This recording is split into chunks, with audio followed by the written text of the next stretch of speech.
Khyber Pakhtunkhwa police दहशतगर्दों के निशाने पर टांग में थाना गोमिल के हदूद में पुलिस की बख्तरबंद गाड़ी के करीब धमाका, 6 अहलकार शहीद हो गए। शोहदा में थाना गोमिल के SHO इसहाक, ASI शेर आलम, शफी, हजरत अली, एहसानुल्लाह और ड्राइवर मजीद शामिल।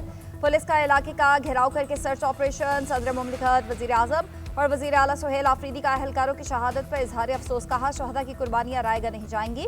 पुलिस पर हमलों से शरपसंद अपने मजमूम अज़ाइम में कामयाब नहीं होंगे। मुलविस अनासिर को कानून के कटहरे मिलाकर कैफर किरदार तक पहुंचाया जाएगा। सूबाई हुकूमत पुलिस के साथ खड़ी है। गवर्नर KP फैसल करीम कुंडी ने वाक़े की रिपोर्ट तलब कर ली। कहा, सूबाई हुकूमत होश के नाखुन ले अमन को यकीनी बनाने में अमली इकदाम उठाए।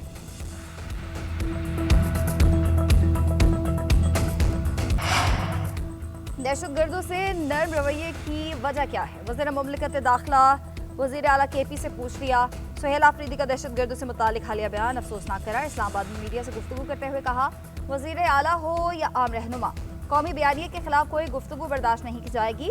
आप सियासी तहरीक 100 दफ़ा चलाएं, लेकिन पाकिस्तान के खिलाफ रवैया बर्दाश्त नहीं किया जाएगा। इनसे इतनी हमदर्दी है तो अफगानिस्तान तशरीफ ले जाएं। क्या सुहेल आफरीदी को अभी तक नहीं पता कि दहशतगर्दी कहां से हो रही है? अपने IG से पूछें कि दहशतगर्द कहां से आ रहे हैं। PTI का तर्जुमान खुलकर दहशतगर्दों की मजम्मत नहीं करता। स्ट्रीट मूवमेंट के लिए आप 3 सूबों में गए, किसी स्ट्रीट में क्या आपको किसी शहीद का घर नहीं मिला कि उसके साथ भी खड़े होते?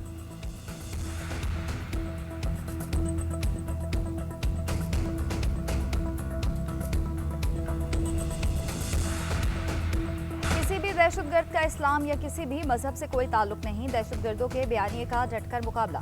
पैगाम अमन हर घर तक पहुंचाया जाएगा। ख्वारिज को अपना नजरिया फैलाने की इजाजत नहीं दी जाएगी।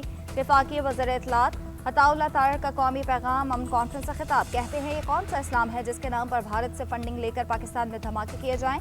ये सारा गमल पैसे के जरिए चलाया जाता है। अफगान हुकूमत हर दूसरे रोज़ भारत जाकर मुज़ाकरात कर रही है। आए रोज़ फितना ख्वारिज और फितना हिंदुस्तान के अज़ाइम खुलकर सामने आते जा रहे हैं। रियासत दुश्मन अनासिर के अज़ाइम को नाकाम बनाया जाएगा।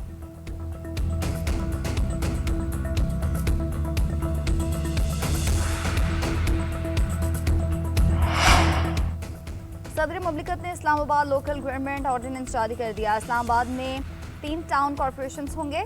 इस्लामाबाद को कौमी असम्बली के हल्कों की हुदूद के मुताबिक 3 टाउन कॉरपोरेशंस में तकसीम किया गया। हर टाउन काउंसिल में इतनी यूनियन काउंसिल होंगी जितनी हुकूमत नोटिफाई करे। हुकूमत अवामी एतराज़ात और सिफारिशात के बाद टाउन कॉरपोरेशन और यूनियन काउंसिल की हुदूद में तरमीम करेगी।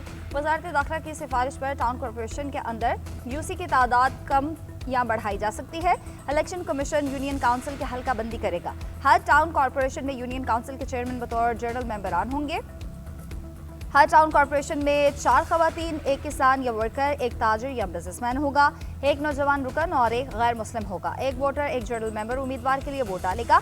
सबसे ज्यादा वोट हासिल करने वाले 9 उम्मीदवार जनरल मेंबरान मुंतखब होंगे। कामयाब उम्मीदवार 30 दिन में किसी भी सियासी जमात में शमूलियत कर सकते हैं। शो ऑफ हैंड के जरिए मुश्तरका चेयरमैन और वाइस चेयरमैन का इंतखाब होगा।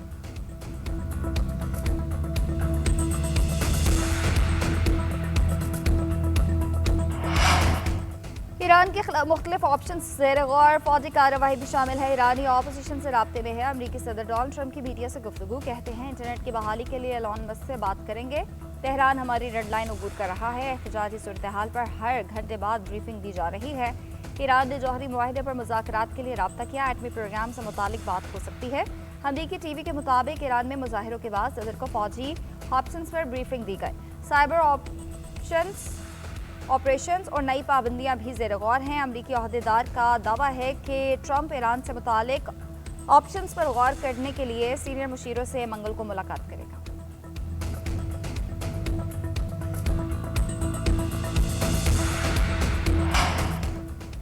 वज़ीर आज़म शहबाज शरीफ का न्यूटेक की कारकर्दगी पर इजहार इत्मीनान, तकनीकी और फ़नी तरबियती प्रोग्राम्स के नए अहदाफ का तयन करने की हिदायत। शहबाज शरीफ ने कहा कि अफरादी क़ुव्वत को आलमी सतह पर मुसाबकत के लिए सर्टिफिकेशन की फराहमी खुशाइंद है।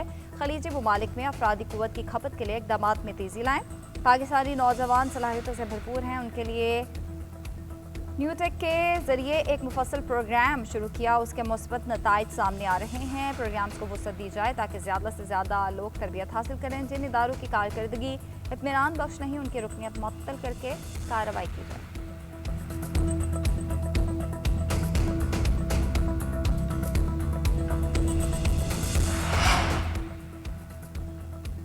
बिजली सारिफिन के लिए अच्छी खबर, हुकूमत का औसत बुनियादी टैरिफ में इजाफा न करने का फैसला। एडिशनल सेक्रेटरी पावर डिवीजन के मुताबिक सब्सिडी को एडजस्ट किया गया है, इसलिए अब टैरिफ बढ़ नहीं रहा।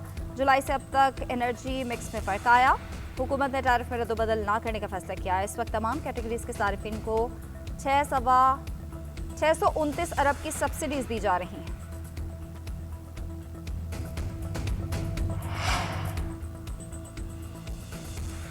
एहतजाजी सियासत में तब जाते हैं जब कोई रास्ता न बचे। जजेस बारी से मुलाकात का हुक्म देते हैं मगर मिलने नहीं दिया जाता। वजीर आला के पी का कराची में सेमिनार से खिताब, कहते हैं वकला हमारे साथ तहरीक में खड़े हों।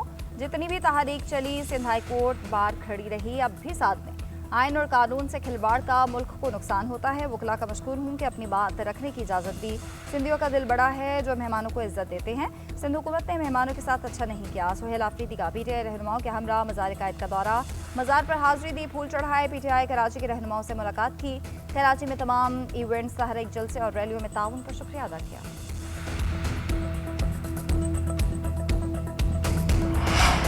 9 मई को पेशावर रेडियो पाकिस्तान हमले में ये बराह रास्त मुलविस थे। रेडियो पाकिस्तान पर हमले के हवाले से फॉरेंसिक रिपोर्ट ने तस्दीक कर दी। कहते थे हम दहशतगर्दी में मुलविस हैं तो शवाहिद दें। अब कह रहे हैं कि रिपोर्ट लाहौर की फॉरेंसिक लैब क्यों भिजवाई। आप बताएं 13 साल में खैबर पख्तूनख्वा में फॉरेंसिक लैब क्यों ना बनाई। वज़ीर इत्तलात पंजाब अज़मा बुखारी का कहना है बदतमीजी हमेशा से खैबर पख्तूनख्वा हुकूमत का वतीरा रहा है। फसाद ग्रुप की हर मुमकिन कोशिश होती है कि मुल्क का नुकसान किया जाए। सुहेल आफरीदी कराची की सैर पर थे। हमेशा की तरह उन्होंने मीडिया से बदतमीजी की। मीडिया की गाड़ी पर पथराव किया था। फसाद ग्रुप हमेशा अनारकी फैलाने के लिए कोशा रहता है।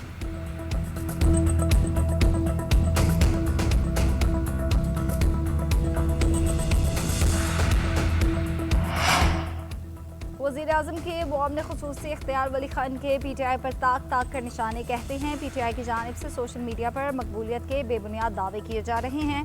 ये लोग रियासत के पैसों से कमाई करके रियासत के खिलाफ इस्तेमाल करते हैं। खैबर पख्तूनख्वा में गवर्नेंस नाम की कोई चीज़ नहीं। तालीम, सेहत, अमन व अमान समेत हर चीज़ में बद इंतज़ामी उरूज पर है। बदकिस्मती से तमाम मामलात को कैदी नंबर 804 से जोड़ा जा रहा है। ये करप्शन को जुर्म नहीं समझते। 13 साल दौरे हुकूमत में कोई नया मनसूबा नहीं बना।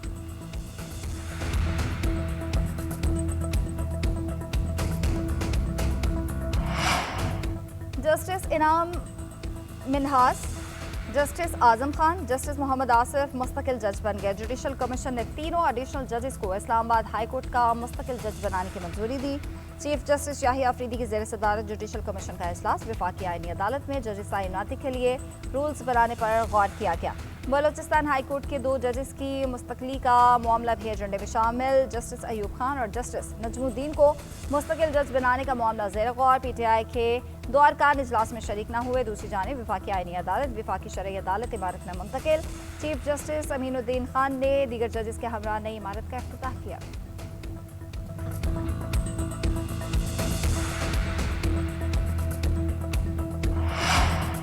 इस्लामाबाद सिलेंडर धमाके की इब्तदाई तहकीकाती रिपोर्ट मुकम्मल। जामा हक अफराद सुपुर्द खाक। इब्तदाई शवाहिद के मुताबिक धमाका बज़ाहिर गैस लीकेज के बायस हुआ। तहकीकाती रिपोर्ट में बताया गया कि सिलेंडर धमाके में 3 मकानात मुकम्मल तौर पर तबाह हुए जबकि 2 को जुज़वी नुकसान पहुंचा। वाक़े में 8 अफराद जामा हक और 11 अफराद जख्मी हुए। हलाकतें झुलसने और जख्मी अफराद के मलबे तले दब जाने की वजह से हुई। जाए वक़ुआ से गैस पाइपलाइन और कनेक्शंस के सैंपल्स भी इकट्ठे कर लिए गए। सदर मुमलिकत वज़ीर आज़म का सिलेंडर धमाके में कीमती जानों के ज़िया पर इज़हार अफसोस।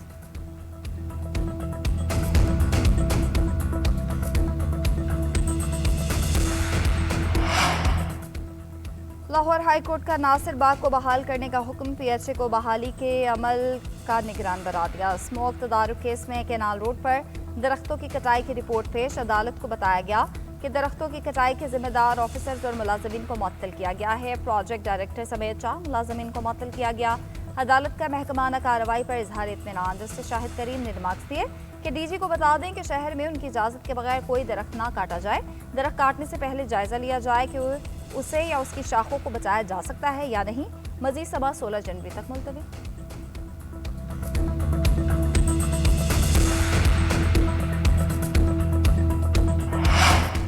नौकरियां बेची जाएंगी, ना ही करप्शन और अकरबा परवरी बर्दाश्त होगी। मेरिट, शफाफियत और अवाम से किए वादे हमारी हुक्मरानी की बुनियाद हैं। इस वादे की तकमील के लिए बलूचिस्तान में शफाफियत के निज़ाम को मज़ीद मजबूत बनाया जा रहा है। वज़ीर आला बलूचिस्तान सरफराज बुगटी का बयान, एक ही दिन ऑनलाइन टेस्ट और 1 घंटे में तकर्री लेटर जारी कर दिए गए। सरफराज बुगटी ने कहा, तारीख में पहली बार सरकारी असामियों पर 100% मेरिट और पेपरलेस बुनियाद पर भर्तियां हो रही हैं। उम्मीदवारों से ऑनलाइन टेस्ट लिया जाएगा, काबिलियत की शफाफ जांच और 1 घंटे में लेटर जारी किया जाएगा। इस इस्लाहाती निज़ाम का आगाज़ महकमा खजाना से किया जा रहा है, जो मरहलावार तमाम सरकारी नौकरियों पर नाफिज होगा।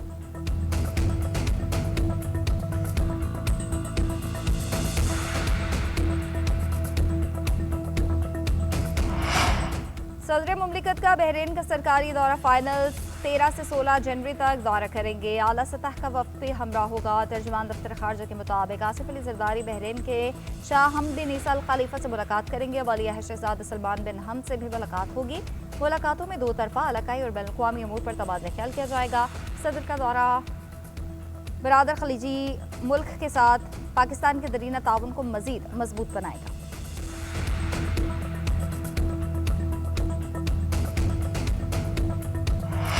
NCCI ऑफिसर्स की भत्ताखोरी का मामला सेनेट की कायमा कमेटी में जेर बहस। सेनेटर पलविशा खान की ज़ेर सदारत IT और टेलीकॉम कमेटी का इजलास।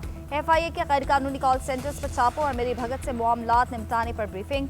हुकाम ने बताया कि 13 मुलजिमान के खिलाफ FIR दी है। इन लोगों ने मुख्तलिफ कॉल सेंटर से भत्ता लिया। एक सब इंस्पेक्टर से लाखों रुपए रिकवरी की गई। महकमाना तौर पर 271 लोगों को सजाएं दी गई हैं। सेनेटर परवेज रशीद का कहना था कि ये FIA की कारकर्दगी भी एक सवालिया निशान है। सारी दुनिया को पाकिस्तान में मौजूद कॉल सेंटर्स के साथ मसला है। पलविशा खान ने कहा कि FIA बतौर इदारा अपनी साख खो चुका है।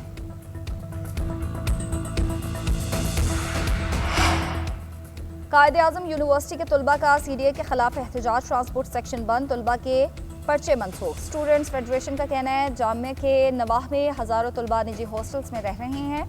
CDA के कच्ची आबादियों में ऑपरेशन की जद में तलबा के हॉस्टल्स आ रहे हैं। 21 जनवरी तक इम्तहानात हैं। यूनिवर्सिटी के अतराफ आबादी में ऑपरेशन ना किया जाए, तलबा के लिए नए हॉस्टल्स भी बनाए जाए। मुतालबात पूरे होने तक हड़ताल जारी रहेगी।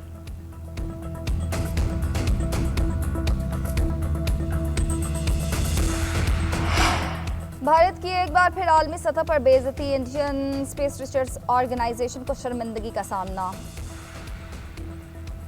इसरो का नया मिशन लॉन्चिंग के तीसरे मरहले में ही नाकाम। गुज़िश्ता साल भी मिशन तीसरे मरहले में नाकाम हुआ था। नाकामी भारतीय खलाई प्रोग्राम में बढ़ती कमजोरियों का तसलसल है। बार बार नाकामी पर भारत की स्ट्रैटेजिक टेक्नोलॉजी पर संजीदा सवालात उठ गए। भारत की कमजोर टेक्नोलॉजी पूरे खित्ते और आलमी तवाज़ुन के लिए खतरा बन चुकी। भारतीय खलाई रॉकेट और मिसाइल एक ही टेक्नोलॉजी से मुंसलिक हैं। जंगी सूरत हाल में भारतीय मिसाइल में यही खामी आई तो संगीन नताइज होंगे। हदफ की बजाय किसी और मुल्क में मिसाइल जा गिरे तो जवाबी कार्रवाई तबाहकुन होगी।